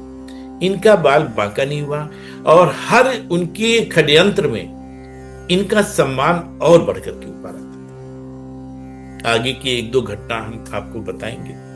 ये जो 16 साधु थे, ये भी उन्हीं की करतूत थी। उन्हीं गांव वालों ने कहा कि वहां चले जाओ, वहां तो बहुत बढ़िया है हिसाब किताब। तो बेचारे आ गए और वहीं बैठ गए। अब था भी, अब उन्हीं क्या रहने लगे गांव वाले, और सिर पकड़ के बैठ गए। अभी तक तो 4 थे, रात शाम को चिल्लाते थे, अब 20 हो गए, भजन कीर्तन कर रहे हैं। इसके अलावा वो गांव के आसपास के शहर के लोग रात में आने लगे, भक्त लोग काफी हो गए इनके, और इनका अपना भजन कीर्तन सत्संग चलता रहा। इसके बाद एक घटना होती है। घटना ये होती है कि बंशीधर के जो बड़े भाई थे, वो अपने हर साल अपने माता पिता की श्राद्ध करते थे। इनकी तो स्थिति थी नहीं कि श्राद्ध वगैरह करें, ना इतनी क्षमता थी, और बड़े भाई करते थे। श्राद्ध के लिए यद्यपि उन्होंने कसम दिलाई थी, तो घर के अंदर तो नहीं जाते थे, पर श्राद्ध वाले दिन वो पहुंचते थे वहां पर, और अपने हिसाब से जो भी करते होंगे करके वापस आ जाए। इस बार क्या हुआ, जब ये 16 साधु संत सब आ गए और खूब संतों की सेना वहां पे इकट्ठा हो गई, तो बंशीधर जो था वो बिल्कुल धर्म विमुख था। उसका धर्म से कोई लेना देना नहीं था, और वो बुरी तरीके से द्वेष भाव के साथ चिढ़ता था इनसे, नरसिंह मेहता से। तो जब श्राद्ध ये सब थे। उसके बाद जिस दिन श्राद्ध था उस दिन बंशीधर ने इनसे कहा कि ऐसा है कि तुम अपना श्राद्ध अलग करो, अब हमारे यहां तुम्हें आने की जरूरत नहीं है। तो उन्होंने कहा ठीक है, हम अपना अलग श्राद्ध कर लेंगे। घर आए, अपनी पत्नी माड़ी गौरी से बताया कि इस बार श्राद्ध हमको भी करना है, बड़े भाई का आदेश है। 16 साधु जो थे वो भी थे, सबने कहा कि ठीक है, जब हम लोग व्यवस्था करते हैं। कि व्यवस्था क्या करें, घर में 1 रुपया नहीं, श्राद्ध कहां से करें, ब्राह्मणों को भोज कराना। तो उन्होंने कहा अच्छा रुको, व्यवस्था तो सब ऊपर वाला करेगा ही जैसे तैसे, हम चले पहले सारे ब्राह्मणों को तो न्योताएं जिनको कल बुलाना है उसमें। ये गए। बंशीधर ने क्या किया कि उसके पहले ही सारा निमंत्रण उन पंडितों को दे आया और कहा, और गांव वालों ने कहा कि उन्हीं के यहां जाना, इसका तो फूटी कौड़ी नहीं, तुम्हें तो 1 रुपया नहीं मिलना। तो वो सब चले गए उधर। नहीं, अभी गए नहीं, हाँ, लेकिन कुछ ब्राह्मण ऐसे थे कि जो वहां पहुंचे, मतलब थे। जब ये पहुंचते हैं, ये जाके न्योता देते हैं, तो कुछ ब्राह्मणों ने कहा अच्छा हम तुम्हारे यहाँ आएंगे। टाइम तय हो गया, सब कुछ तय। अब दूसरे दिन 1 रुपया नहीं कि कहां से भोजन की व्यवस्था हो, कहां से क्या हो और कैसे क्या। गांव वालों ने एक काम और कर दिया। गांव वाले चूंकि चिढ़ते थे, तो उन्होंने गांव में 700 परिवार थे, 700 परिवारों को भी न्योता दे दिया कि उनके यहां खाना है, भोज है, सब लोग वहां चलो। 8-10 ब्राह्मण जो बंशीधर के यहां जाने से बचे थे वे थे, और प्लस 700 परिवार के लोग, पूरा मैं परिवार के बुलाया था गांव वालों ने कि पहुंच जाओ, ताकि इसकी अच्छी बेइज्जती होगी, वहां जूते पड़ेंगे उसको। दूसरे दिन, अभी इनको नहीं पता है कि 700 परिवार भी आ रहा है। इन्होंने अपनी पत्नी से कहा कि कुछ व्यवस्था हो तो दो, कुछ लेके आवे, श्राद्ध का मामला है, पंडित को दक्षिणा तो देनी ही पड़ेगी। अरे कुछ भी मुंह मीठा करा के दक्षिणा दे देंगे। तो उनकी पत्नी माड़ी गौरी ने कहा कि हमारे पास सिर्फ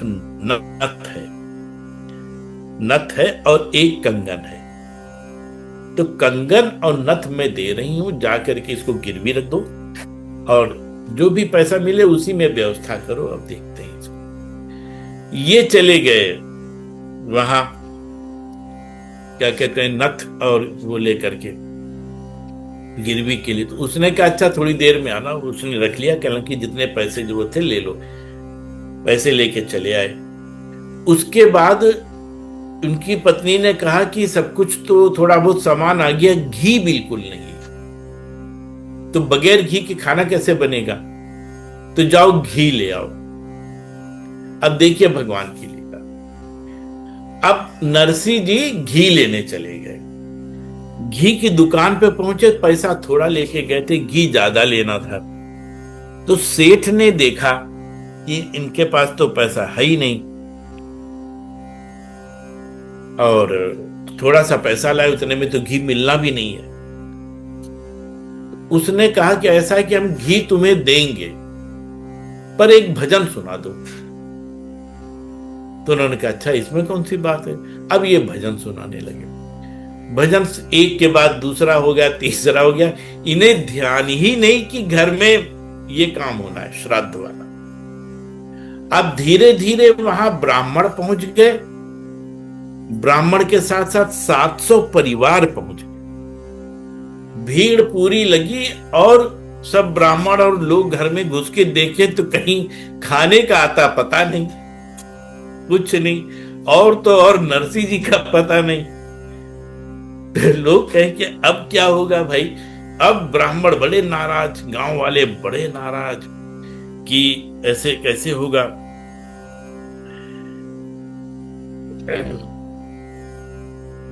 जब सब कुछ हो गया और इनका वापसी अभी हो ही नहीं रही है, तब तक जो है माणिक गौरी ने भगवान को पुकारा। कहना क्या अब बेइज्जती हो जाएगी तभी आओगे, कुछ करो।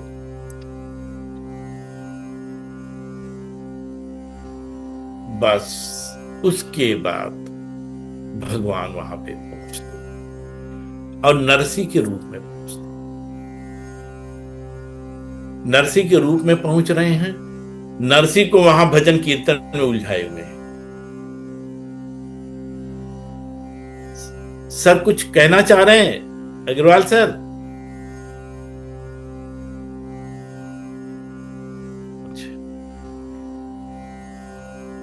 हैंड रेज हुआ था। वहां पे भीड़ लगी है, खाना कुछ बना नहीं है। अब भगवान आए। भगवान आने के बाद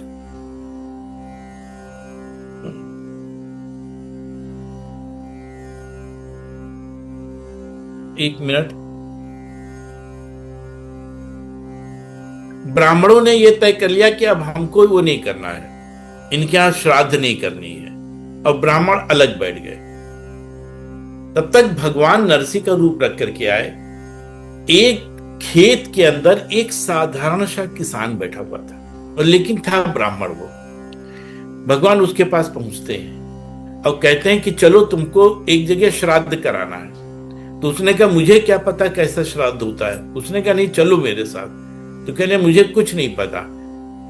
तो भगवान जो नरसी के रूप में थे, उन्होंने अपना हाथ उसके सिर पे रख दिया, और जैसे ही हाथ सिर पे रखा वो लगा वेदों की बात करने। उसको सारे शास्त्र कंठस्थ हो गए। तो उसने कहा चलो। अब जितने ब्राह्मण तो सब नाराज बैठे थे। अब ये पुरोहित को, ये उस किसान ब्राह्मण को पुरोहित बना करके नरसी जी पहुंचते हैं, और वहां पर श्राद्ध का पूजन उसी पुरोहित से कराते हैं। अब ब्राह्मण सब बैठे हुए, कहने आप लोग भी बैठिए, अभी दक्षिणा मिलेगी। सबको बैठाए, और जब तक वो पूजन हो रहा है तब तक बैलगाड़ियों से पूरा भोजन सामग्री और सारा सामान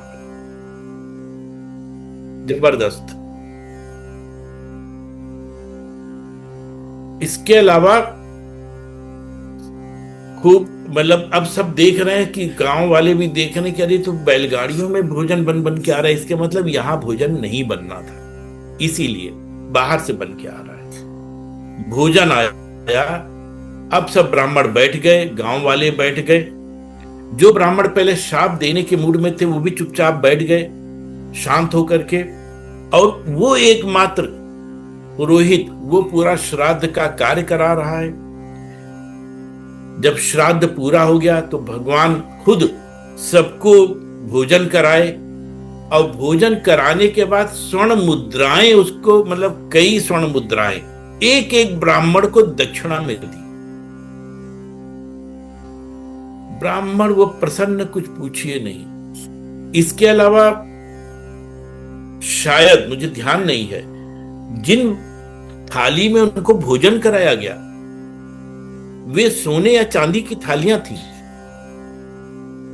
और उनको धो करके यह कहा गया कि सब लोग अपनी अपनी थाली अपने अपने घर लेकर के जाएं।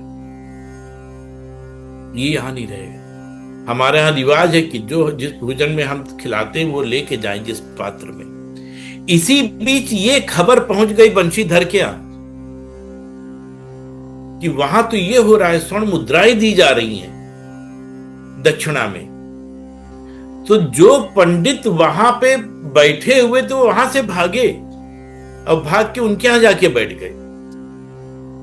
बंशीधर भी पीछे भाग के आके तमाशा देखने की क्या हो रहा है, और नरसिंह मेहता अपना आराम से, जो भगवान के रूप मतलब है नरसिंह मेहता के रूप में, सबको जो भी सारी औपचारिकताएं होती हैं वो दी, थालियां उनको दी, उनके पैर छुए, उनके चरण धोए, सारे ब्राह्मणों के गांव वालों को खिलाया पिलाया, सब करके उनकी विदाई की।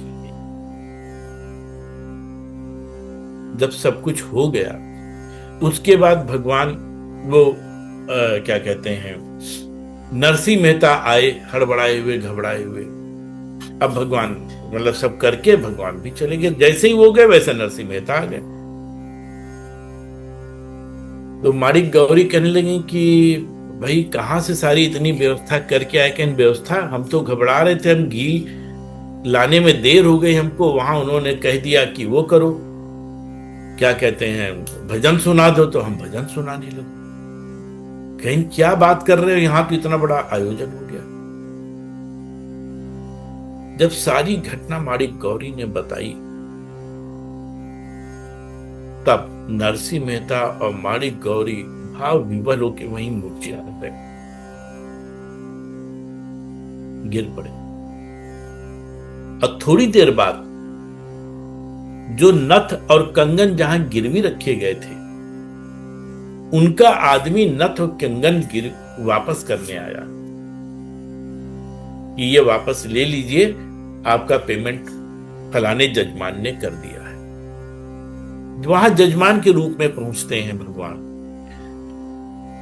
और जजमान के रूप में पहुंच करके जो नथ और कंगन गिरवी रखा गया था, जितने धनराशि में, उतना उनको वापस करते हैं।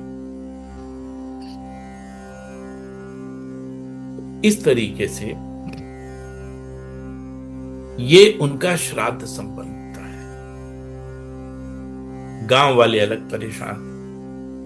अब गांव वालों का जो षड्यंत्र था इनके खिलाफ, वो असफल हुआ। माड़ी गौरी और ये सब समझ गए, चारों लोग समझ गए। चारों लोग तो छोड़िए, जो 16 सूर साधु थे वो भी समझ गए कि ये सब तो साक्षात भगवान की लीला थी। क्योंकि भगवान ने उस समय उनसे कहा था कि जाओ तुम मेरा काम करो, मैं तुम्हारा काम करूं। और यही तो संदेश हम सब के लिए है कि अगर हम भगवान के बताए हुए कार्यों को करने लगे,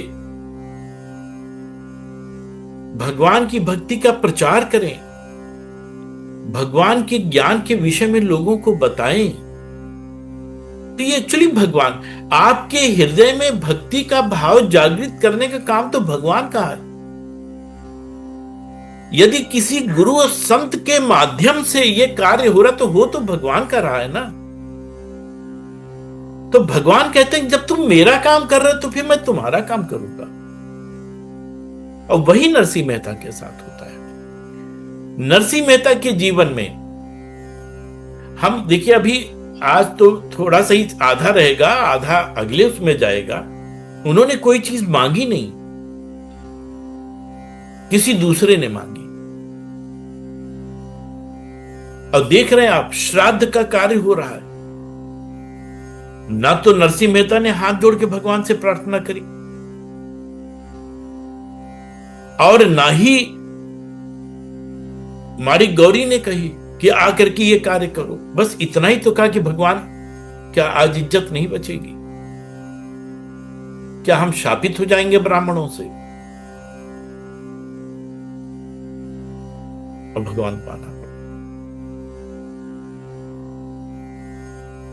तो जो भगवान के कार्य को कर रहा है, निश्चित मानिए उसका कार्य भगवान कर रहा है। अब भगवान का जो कार्य कर रहा है वो नहीं कर रहा है, वो भी भगवान की दी हुई प्रेरणा और उनकी दी हुई बुद्धि और शक्ति से कर रहा है। लेकिन फिर भी भगवान यदि माध्यम बनाया हुआ है, तो फिर उसका कार्य भगवान करते हैं। ये संदेश है नरसिंह मेहता की इस घटना का। ऐसी सारी घटना है। क्योंकि समय निकल रहा है, एक घटना का आज मैं और करूंगा, उसके बाद जो उनके जीवन की जो अवशेष घटनाएं हैं वो अगली मीटिंग में रखो। लेकिन आज चूंकि नरसिंह मेहता का चला, तो एक घटना और हम रखते हैं इसके साथ। ये कहलाती है, ये तो श्राद्ध वाली घटना थी। एक कहलाती है उनकी हुंडी की घटना। जैसा भी हमने आपसे बताया कि गांव वाले सब इनके खिलाफ थे, वो आखिर तक रहे हैं।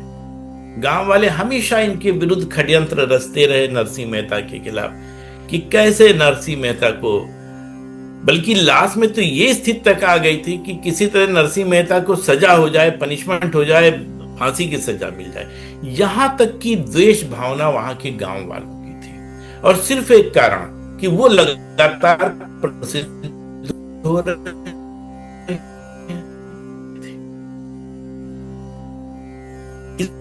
इसके अलावा कुछ नहीं। वंशीधर जो इनका बड़ा भाई था, वो भी बहुत ज्यादा द्वेष रखता था इनसे, हमेशा इनके खिलाफ बात करता था। एक बार क्या हुआ, बाकी दिनचर्या इनकी चल रही, सो चल ही रही है। नरसिंह मेहता की आयु लगभग 150 वर्ष की हुई थी, इनकी पूर्ण आयु 150 वर्ष की आयु में इन्होंने शरीर छोड़ा है। तो इसलिए ये घटनाएं चलती रही हैं, बीच बीच में समय के साथ होता रहा है। एक बार क्या हुआ कि 5 साधु आए गांव में, और गांव वालों से उन्होंने कहा कि हमारे पास 700 रुपए हैं, इसकी हमें हुंडी चाहिए। अगर कोई कमीशन लेता हो, 700 रुपये कब की बात कर रहे हैं? 700 रुपए का मतलब हुआ आजकल का तो 7-8 लाख या और ज्यादा होगा, और ज्यादा ही होगा। तो ये बात है 1600 ईस्वी के आसपास की। तो उन्होंने कहा कि 700 रुपए की कोई हुंडी रख ले। तो क्योंकि उनको जाना था द्वारिका, वहां पे कोई एक आयोजन करना था। 5 साधु थे, बीच का रास्ता जंगल का था, और अक्सर वहां पे डकैती हो जाती थी। उनको डर था कि 700 रुपए बहुत ज्यादा है, अगर हम जंगल से गुजरेंगे तो कोई ना कोई छीन लेगा हमसे, मार अलग देगा। तो अगर कोई 700 रुपए हुंडी ले ले, जो कमीशन लेना चाहे ले ले, वहां पे हमको मिल जाए। गांव में 2-4 जगह इधर उधर ढूंढा, इतना बड़ा अमाउंट कौन देने को तैयार? किसी ने कहा नहीं। तो गांव वालों ने उन्हें समझाया कि अरे बहुत बड़े बिजनेसमैन है, उद्योगपति है, इनके यहाँ तो हुंडी का काम होता है, बहुत बड़ा काम है। कहें कौन? कहने लगे कि ये, उन्होंने नरसिंह मेहता का इशारा कर दिया। कहने उनके यहाँ चले जाओ, और वो खूब मना करेंगे, लास्ट तक मना करेंगे कि हुंडी का काम उनके यहाँ नहीं होता, पर उनकी बात में मत आना। और लास्ट में अगर वो जब बिल्कुल न तैयार हो तो उन्हें भगवान की सौगंध दिला देना, बस वो तुरंत कहते हैं। क्योंकि हुंडी का काम जनरली, मतलब उनका बहुत बड़ा काम है हुंडी का, लेकिन ऐसे वो जल्दी करते नहीं है, सनकी टाइप के हैं, कुछ ऐसे समझा दिया उनको। तो उन्होंने कहा तो बड़ी मेहरबानी आपकी, क्या ही बेचारे। अब नरसिंह मेहता के पास पहुंचे, भजन चल रहे थे, भजन वजन में शामिल हुए। साधु संत तो थे ही, उनको लगा तो बहुत अच्छे हैं, बड़ा अच्छा है। भजन के बाद जब वो सब लोग चले गए, 5 बैठे हुए थे, तब नरसिंह मेहता पहुंचे, बोले बताइए क्या आदेश है? आइए भोजन वोजन कर लीजिए, सब कुछ किया कराया। तो उसके बाद कहने लगे बताइए काम क्या है? तो उन्होंने कहा हमें 700 रुपए की हुंडी लिखानी है। हुंडी हवाला टाइप का समझिए, जैसे आजकल हवाला होता है, हुंडी लिखानी है, वो कर दीजिए जो आपको कमीशन। हवाला तो नंबर 2 का है, हुंडी तो नंबर 1 की होती थी, जैसे हमने बताया नेचर ऑफ वर्क। हाँ, बैंक ड्राफ्ट कह लीजिए, ज्यादा ठीक कहते हैं। तो उन्होंने कहा कि तो उन्होंने कहा ये लिख दीजिए, हम चले जाएं, क्योंकि नहीं तो रास्ते में सब पैसे हो जाएंगे। वहां द्वारका में जाके उनके गुरु का कोई कार्यक्रम था, तो वो कार्यक्रम को करवाना था। तो कहने वहां पे वो करवाना, उसके लिए पैसे की आवश्यकता है। तो उन्होंने भैया चरण पकड़े उनके, कहने कि हम हुंडी क्या जाने, हमारे पास तो 1 रुपया नहीं, हम खाए पिए, ये 700 रुपए की हुंडी कहाँ लिख देंगे? तो उन्होंने कहा नहीं। अब उनको गांव वालों की बात याद आ गई कि नहीं, ये तो गांव वाले हैं। गांव वालों ने कहा था कि पहले मना करेंगे, खूब मना करेंगे, जितना मना करे, पर आप उनके चक्कर में मत आइएगा, लास्ट में भगवान की सौगंध दे। इन्होंने बहुत कहा, वो जब नहीं तैयार हुए, उन्होंने कहा भैया हमारी आर्थिक स्थिति बड़ी खराब है, हम तो किसी तरह भोजन करते हैं, हमारे तो कोई जान पहचान द्वारका में नहीं है, हम कहां से हुंडी लिख देंगे। पर जब लास्ट में उन्होंने कहा कि आपको भगवान द्वारकाधीश जी की सौगंध है, हाँ द्वारकाधीश ने सांवरिया कहा था, सांवरिया सेठ की, सांवरिया शाह, ये सांवरिया शाह बोल कि सांवरिया शाह की आपको सौगंध है, आप हमारी हुंडी जरूर लिखिए। अब जब उन्होंने ये लिख कह दिया तब अब परेशान, उन्होंने कहा अब तो लिखनी ही पड़ेगी। फिर उन्होंने भगवान के नाम से चिट्ठी लिखी, पूरा उसका लिखा है नहीं, वो लिखा नहीं, उन्होंने चिट्ठी लिखी और उस चिट्ठी में लिखा कि मैं मतलब अब तो सारी स्थिति समझ ही रहे हो, मैं तुम्हारे नाम से ये हुंडी लिख रहा हूं और ये तुम तक ये पैसा पहुंचा दूंगा, ये इन लोगों को दे देना, लिख करके अपना उनको पकड़ाया। उन्होंने भी देखा कहीं वाह भाई चलो ठीक है, वो चल दिए। अभी परेशान तो 700 रुपए करें क्या, तो इनके दिमाग में ये आया कि अगर हम ये पैसा संतों पे खर्च कर दें तो ये भगवान को मिल जाएगा। और उन्होंने पूरे 700 रुपए संतों पे खर्च कर दिए, संतों पे खर्च किए और उस पे भगवान को मिल जाएगा। वो गए भाई। जब वो 5 साधु द्वारका पहुंचे तो वो एड्रेस था वो सांवरा शाह का, तो वहां पहुंच गए, द्वारकाधीश मंदिर पे पहुंचे। द्वारकाधीश मंदिर के पास एक वहीं पे परिसर में एक मंदिर है, सांवला शाह या सांवरिया शाह करके है, जो उनके टाइम का था। ये वहां पहुंचे, जब वहां गए तो देखा कि ये तो मंदिर है, भगवान बैठे हुए हैं, यहाँ तो कुछ है नहीं। बड़ा पता लगाते रहे द्वारका में कि इस नाम का कोई धनवान व्यक्ति है क्या, उद्योगपति है क्या, सब जगह से निराशा मिली।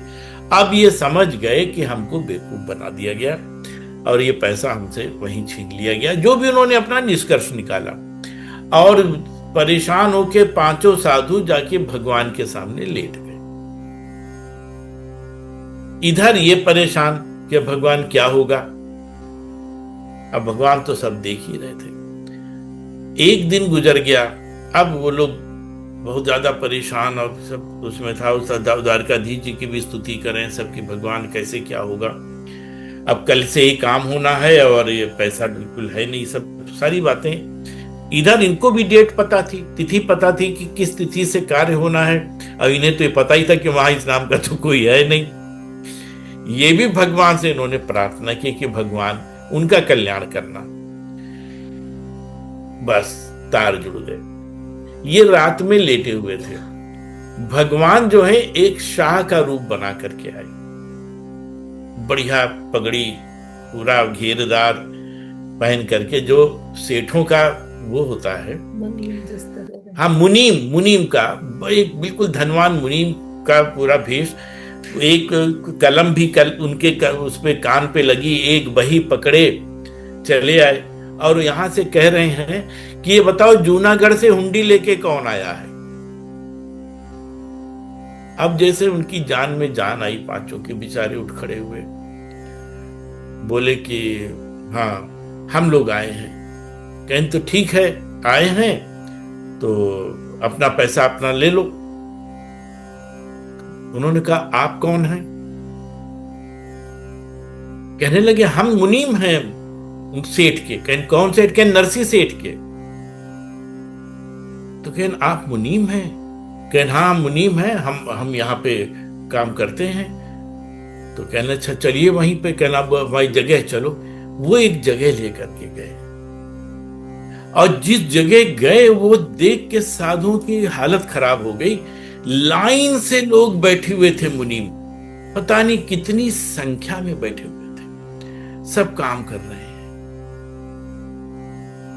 भगवान अब वो पूछ रहे हैं कि आप हैं कौन? कहें हम सब लोग उनके नौकर हैं, उनके सेवक हैं, सेवक बन के उनकी मुनीमे करते हैं। अब बताइए, भगवान अपने को सेवक बता रहे हैं। नरसी चरित्र में उन्होंने हर जगह अपने को नरसी का सेवक बताया है। एक जगह खाली श्राद्ध के टाइम पर वो नरसी का रूप लेकर के आए, बाकी जहां जहां ये आए हैं वहां वहां उन्होंने अपने को नरसी का सेवक बताया है।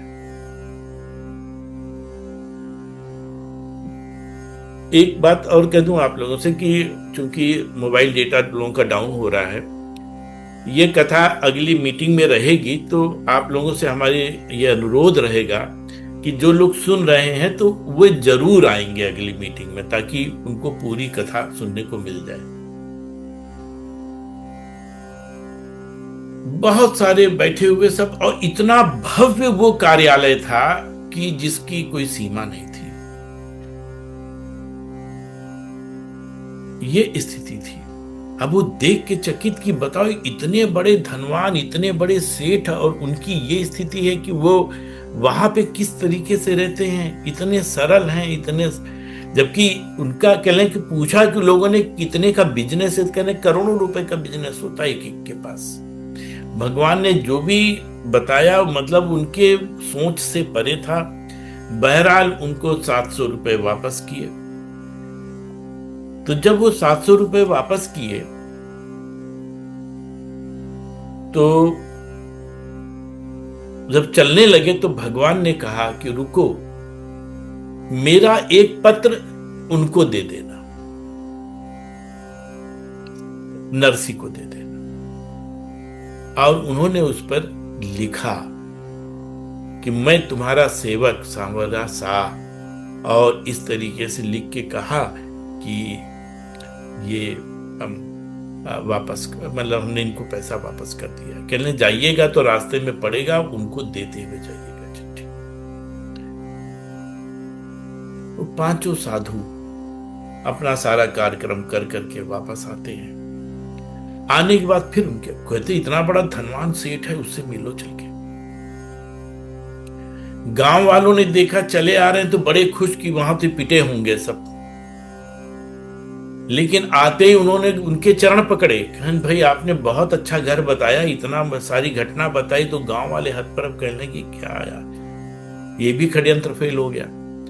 खैर वहां पहुंचे पांचों, और जब उन्होंने चिट्ठी निकाल के नरसी मेहता को दिखाई, बस उसके बाद नरसी को होश नहीं था।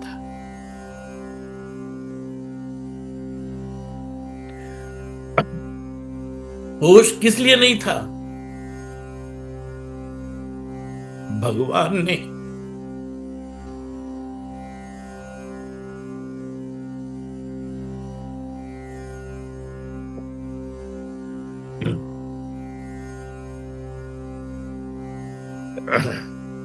भगवान ने अपने को उनका सेवक बताया।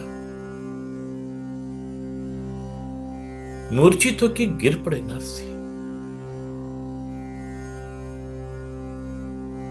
अब साधुओं की समझ में ना कि मामला क्या है, मामला क्या है। जब असलियत बात पता चली तो साधुओं ने उनके पैर पकड़ लिए और कहने लगे कि अब हम आपकी शरण में हैं, अब आपको छोड़ के हम कहीं जाने वाले नहीं।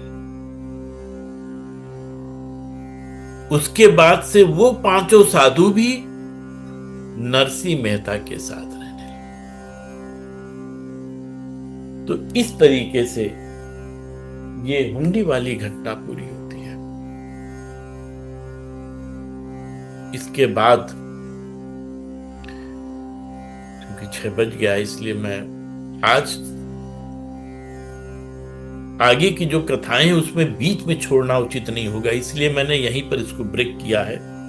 इसके बाद इनके पुत्र का विवाह होता है, पत्नी की मृत्यु होती है, कुमरी बाई को उनके ससुराल में प्रताड़ना मिलती है, फिर नाना नानी बाई का मायरा होता है। इनकी जो छोटी वाली पुत्री है वो शादी नहीं करती है, वो इनकी शरण में ही रहती है। और जो सांवला है, जो सांवल दास है, उनके पुत्र, उनकी शादी होती है, लेकिन उनके पुत्र की बहुत जल्दी ही मृत्यु हो जाती है। तो जो उनकी पत्नी थी सूरसेना, वो भी बड़ी भक्त थी और बहुत ही धनाढ्य परिवार की थी, लेकिन वो मैके नहीं जाती है, वो भी वहीं रहती है कि नहीं, हम तो इन्हीं के साथ रहेंगे। तो वो और इनकी बहू, ये लोग रहते हैं। इसके बाद एक घटना नानी बाई का मायरा होता है। एक और घटना होती है जब भगवान खुद नरसिंह मेहता को माला पहनाते हैं, वहां पे अर्चा अवतार है, विग्रह अवतार है, वो घटना है। उसके बाद वो दिव्य लीला में प्रवेश कर जाते हैं, वो घटना है। फिर जो उनकी वो है क्या कहते हैं, जब ये मायरा होता है तो एक मनिहारिन होती है, उस मनिहारिन का उद्धार नरसिंह मेहता करते हैं। इसके अलावा 2 नृत्यांगनाएं होती हैं, उनका उद्धार करते हैं। ये सब गांव वालों की साजिश थी। जो साजिश में जिसको जिसको उनके यहाँ भेजते थे, वो उसका उद्धार होता चला जाता था। नृत्यांगनाओं को भी भेजा। एक उन्होंने चंचला नाम की वेश्या थी, उसको भेजा। उस सब उन्हीं क्या भक्त हो गई और सब उनकी बेटी के रूप में उनके साथ रहने लगी थी। वो वाली घटना है। और फिर लास्ट में नरसिंह मेहता जी का, जब वो अपना शरीर का त्याग करते हैं। इतनी घटनाएं, ये घटनाएं एक क्रम में चलेंगे तो ज्यादा अच्छा होगा। इसलिए मैं आज के नरसिंह मेहता के चरित्र पर आज अपनी वाणी को विराम देता हूँ। राधे राधे राधे राधे राधे।